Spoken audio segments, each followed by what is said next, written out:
So, hello and welcome to Crusading History. In April 1148, a man named Joffre Rudel arrived at the port city of Acre in the Crusader kingdom of Jerusalem as part of the Second Crusade. We know this because of a poem he wrote in which he tells of his beloved and of his desire for her, which shaped his crusading experience. Joffre was one of the troubadours, poet musicians from southern France, whose songs shaped ideas of love, honor, and desire across medieval Europe. But who exactly were these troubadours?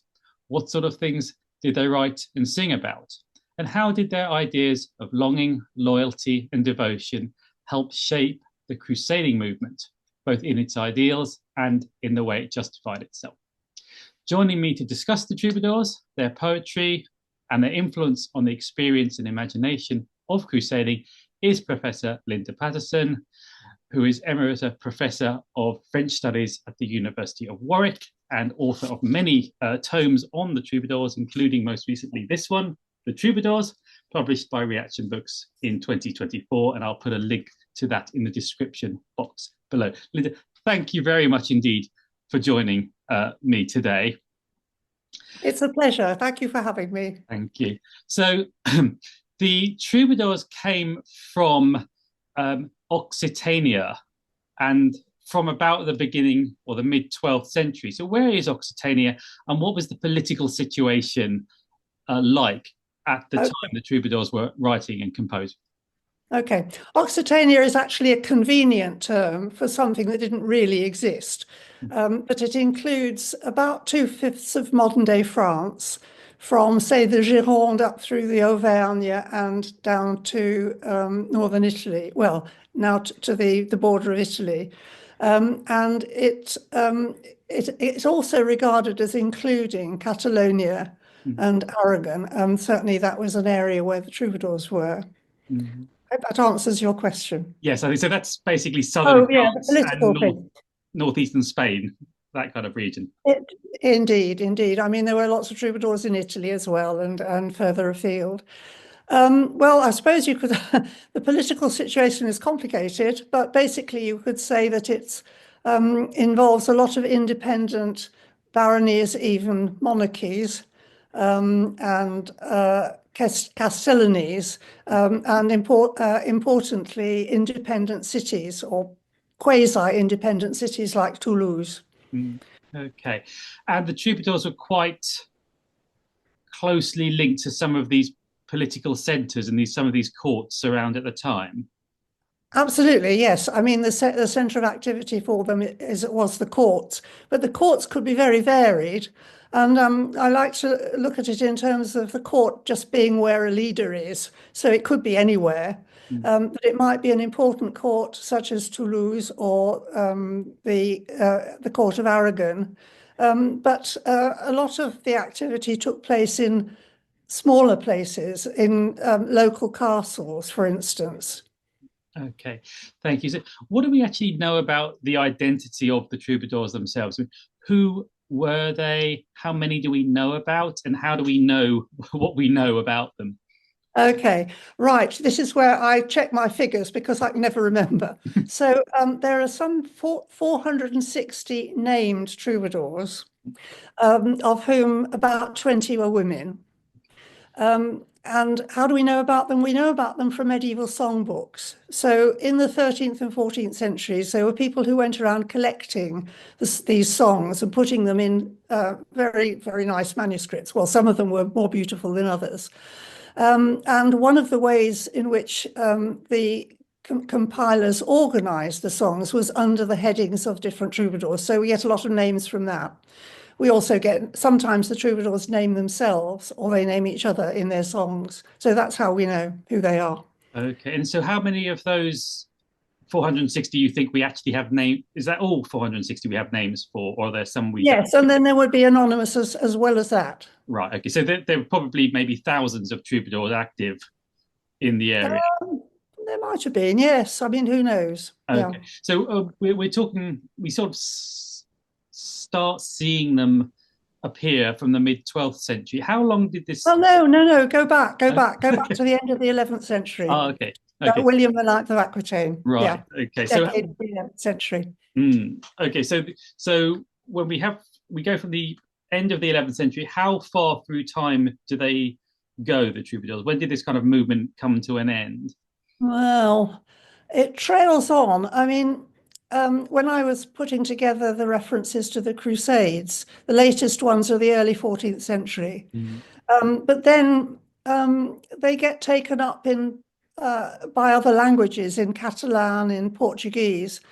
There's a revival in Spain in the 15th century. So I suppose you don't count those as troubadours, though. So let's say early 14th century at the latest. Okay. So we're talking of a period of about 200 and just over 200 years. Something. 120 years, perhaps, yes. Okay. So you mentioned the language there, which I guess is a very, very important aspect of the culture of troubadours. What language were they composing in, and why is that important?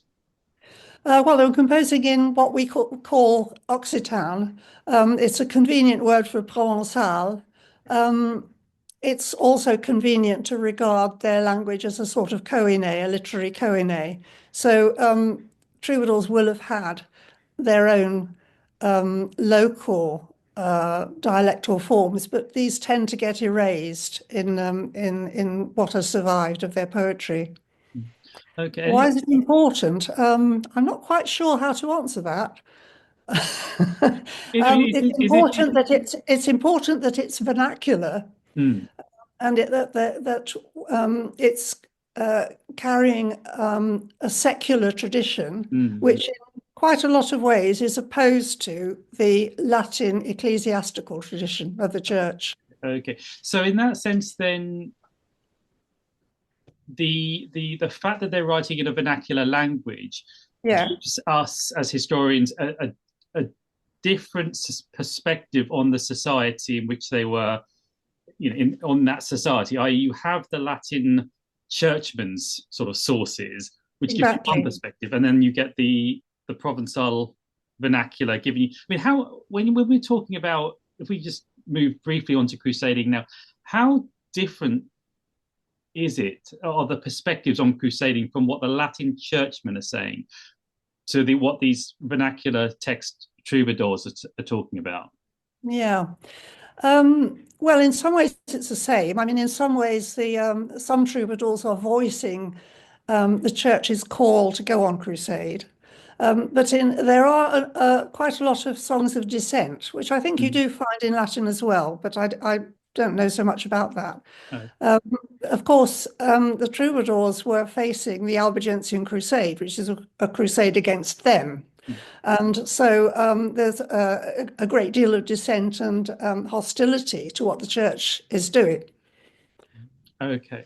But that doesn't necessarily carry on into crusades to the east or the reconquest. That's a different matter. Okay.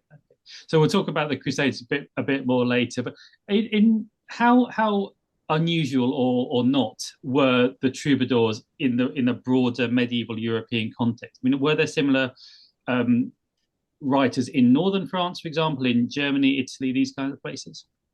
Well, were, but the troubadours started it. The troubadours were the innovators, So this is and why they're they're famous. pardon. This This is is why why they're famous. it's why they're famous. Yes, I suppose so. They're also their poetry. There's some very good poetry and music indeed. Yes. Okay. So then I've been reading your book. It seems that there's a kind of the troubadours were the writers of the songs, but were they also the performers of the songs? And how did the writing and the performing of these songs kind of Mm. go together?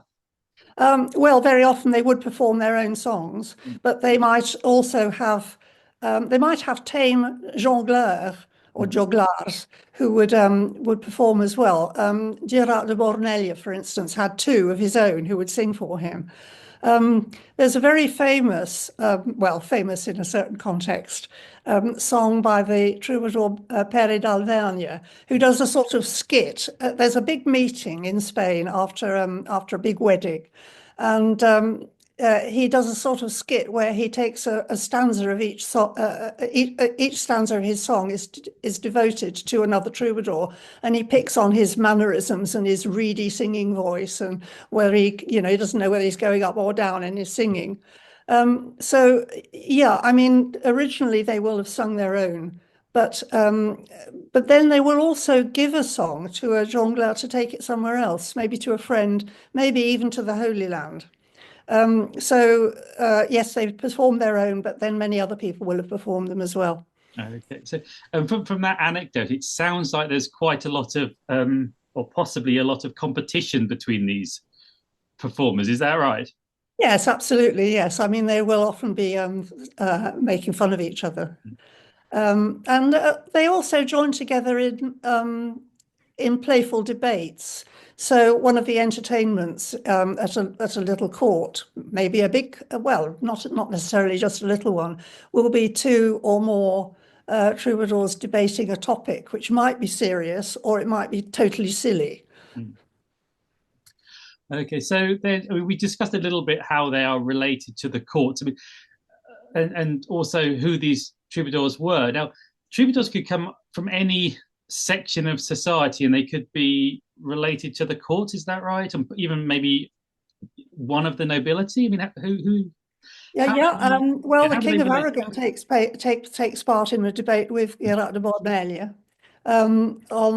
Well, I won't go into what they debate, but I would say every part of society except the peasantry. Hmm. I don't think we've got any evidence of peasants becoming troubadours, but anybody else, yes, including the clergy. Right, okay, so actually, Because it's quite a broad. it's very broad, yes, it's very broad. It's much broader than, for example, the old French trouvères, who are their sort of equivalent, Mhm. which is much more centered on the nobility. Okay. So we get then quite a broad view of what a range of actors in that society, including, Yeah, as you said, women, yeah, were thinking about and wanted to kind of discuss. yeah, indeed, indeed. And again, there's a contrast with Old French because there's um, one of the genres of Occitan poetry is the sirventes, which can be about politics or moralizing or all sorts of different topics. And very few such songs have survived in Old French. It doesn't mean that there weren't any, but and it's got something to do with the manuscript tradition as well. But yes, it's very broad in Occitan. Yeah. Okay. So just moving on to these kind of how these songs have kind of come down to us. They're in song collections, are they, or how do we know about them? And do we actually have the songs, or do we just have i.e. the music, or do we just have the Okay. lyrics themselves? Yes. No, we have I think probably about up to 20 manuscripts, and some of these are very big compilations with lovely illustrations as well. Um, a number of them were put together in northern Italy when the Italians were taking over, if you like, the troubadour tradition, particularly after the Albigensian Crusade, when a number of troubadours just left and looked for courts elsewhere because the courts in the south were in a state of collapse. So that's how we know about them. And I've forgotten the other bit of your question. Do we have the music for the, Music. or do we just have the lyrics? We do, and I will give you a figure which I have written down. So, of the approximately 2,500 songs which have been preserved, um, about a tenth of them are accompanied by musical notation. Okay, so it is possible for them to be replayed nowadays.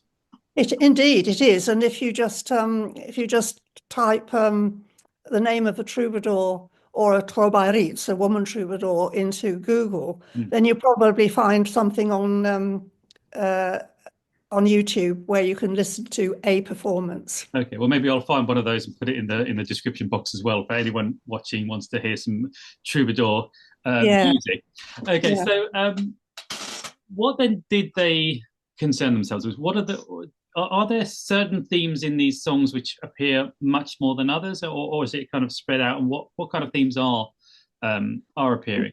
Okay, well, of course, the top subject is love, Mm. what we call courtly love, or the troubadours called fin amours.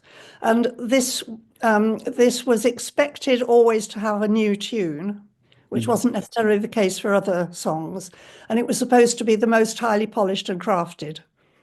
So masses and masses and masses of love songs.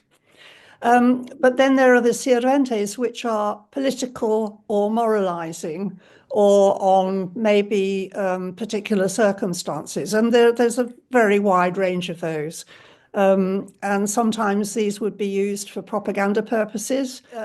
Frederick Hohenstaufen used Mm. troubadours as part of his propaganda machine, or Mm. at any rate, some troubadours thought they would get in on that because they would get patronage from him.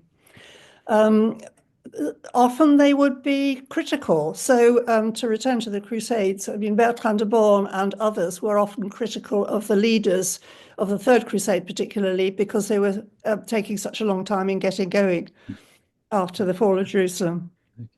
Okay, well, that's a nice way to get into the crusading Okay. itself.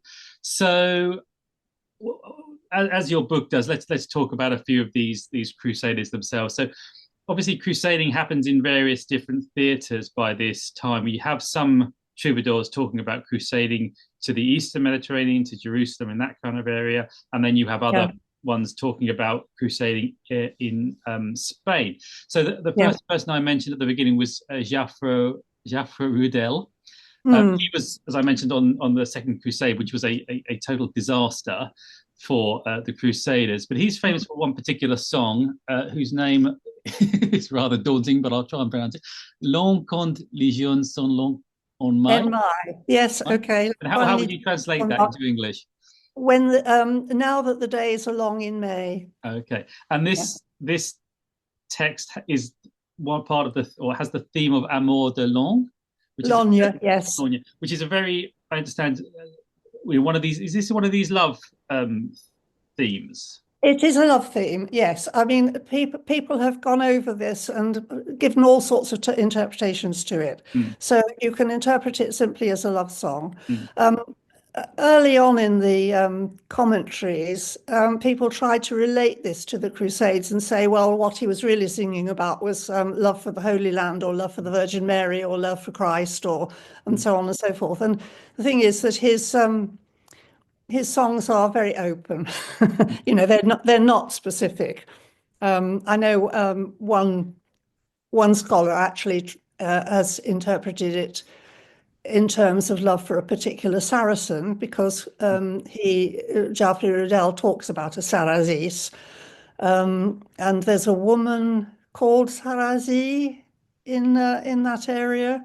But basically, it's kind of it's open longing, really. Mm. So, what does this particular poem, do you think, tell us about ideas of crusading? Can it tell us anything, or just crusading itself? I mean, is it?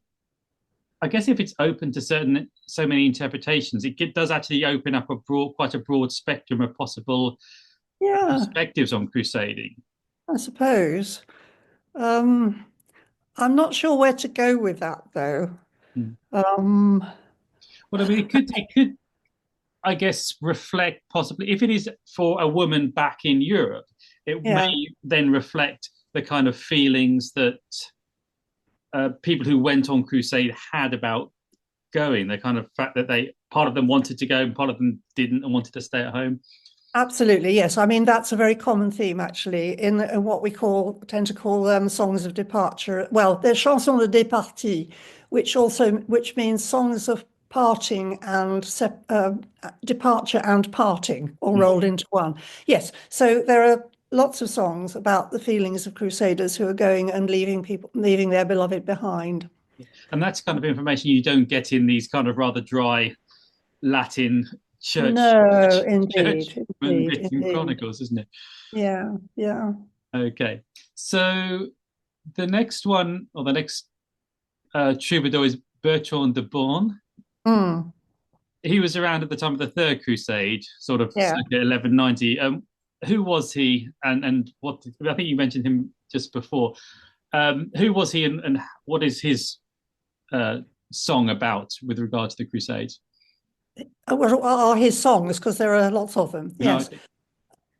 Well, one thing is that he's very critical of Richard for not getting going. this is Richard the Lionheart of England. That's right. Mm. I mean, it's quite ironic, really, because Bertrand himself. So he was a minor Castellan who at one point wasn't even in charge of the Castellany of Bourne, but through. So where is Bourne? It's in the Périgord. Is he in Richard's territory? Is this why Yes. he's criticizing Richard particularly and not Philip Augustus of France? Well, he's criticizing him as well, but he thinks uh, basically what Bertrand thrives on is warfare. Mm. So he's known as a fomenter of war, and Dante put him in hell and had him appear to Dante beheaded and swinging his head like a lantern. Right. Okay. because what he wants is he's very excited by war, and what he likes about it is that class differences disappear, at least among the nobility, and he loves being at nice courts where people are generous and they give gifts and they have lovely meals and lovely wine, and he hobnobs with the great. So that's what he likes. So as for Crusades, yeah, he is critical, but he also comments on whether he's going to go. And he says, well, he would have gone, but actually his beautiful lady held him back.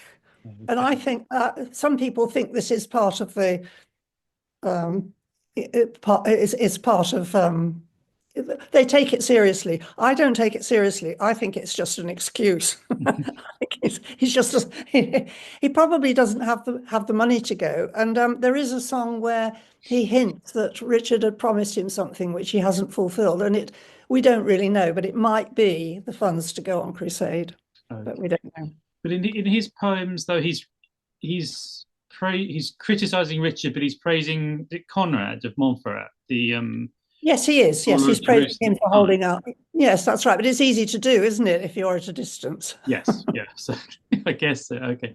So yeah, we get a very different perspective on the crusading movement from him, I guess. And then another one, or the final one we can talk about maybe from the Eastern Mediterranean, is again Rimbaud de Vaqueras. Rimbaud de Vaqueras. Okay. Yes. So wonderful poet. Yeah. Yes, I understand he was a friend and in some way linked to a man called Boniface of Montferrat.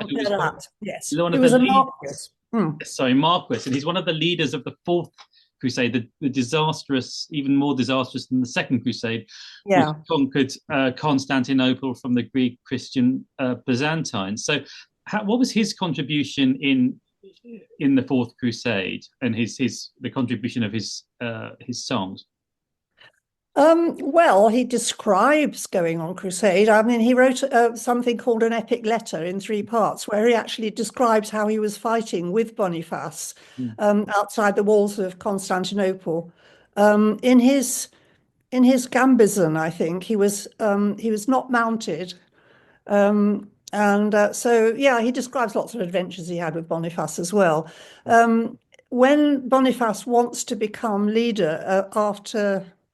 Oh, I forget the death of who it was, but there's a discussion about who should be the next leader, or no, he is a leader. He wants to be ruler of no,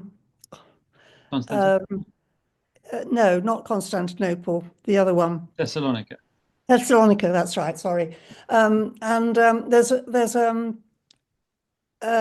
confab involving, among others, Conan de Béthune, who is there not so much as a poet, in fact, not as a poet really, but as a diplomat and a leader. And Rimbaud actually wrote a song where which is pushing Boniface's case.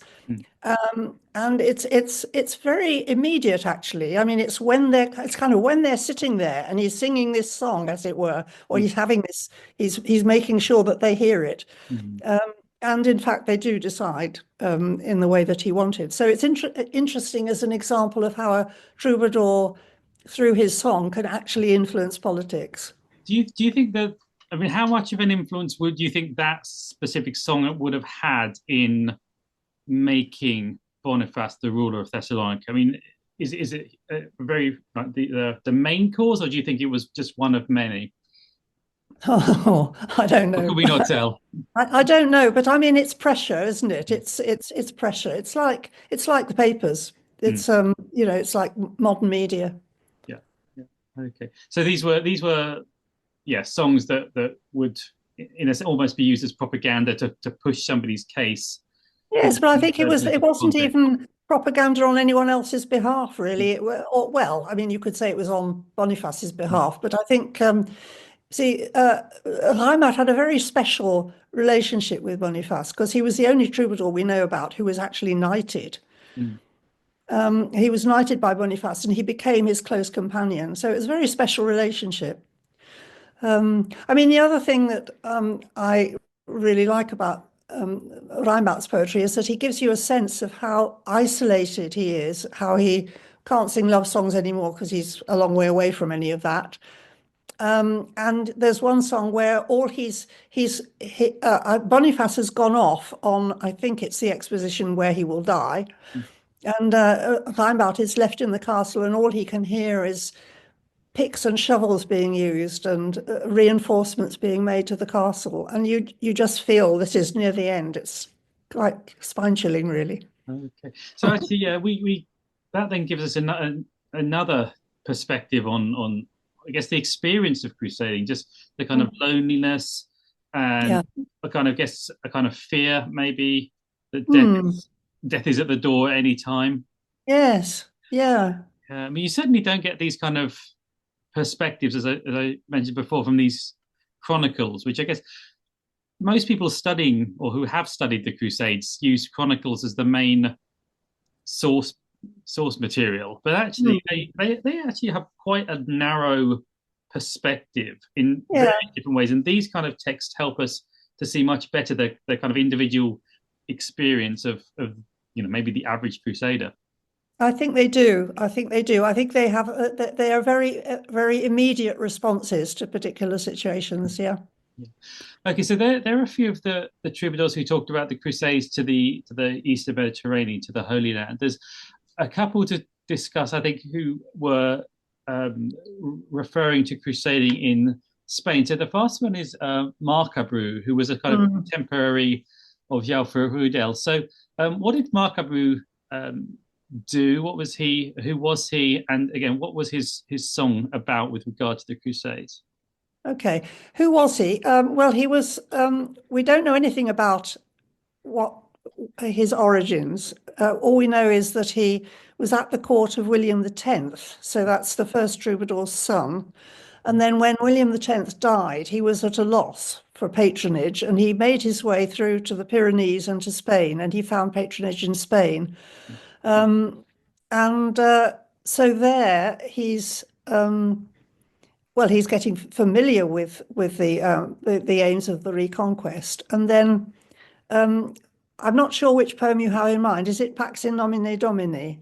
Is that the one you're thinking of? Well, I mean, there's a couple of them which I've Yeah, mentioned. I mean, there's the one in which he praises. I mean, I can't remember the name, but in 1137-38, he's praising yeah, Alfonso the Seventh of Spain. that's right. That's right. So he is voicing. I mean, he's praising him and he's voicing his aims in the crusade. Mm. He's actually quite critical of him later, or is it later or earlier? I forget, when he's hoping for gifts and not really getting very much. And then when he's back home, he's hearing about the failure of the Second Crusade.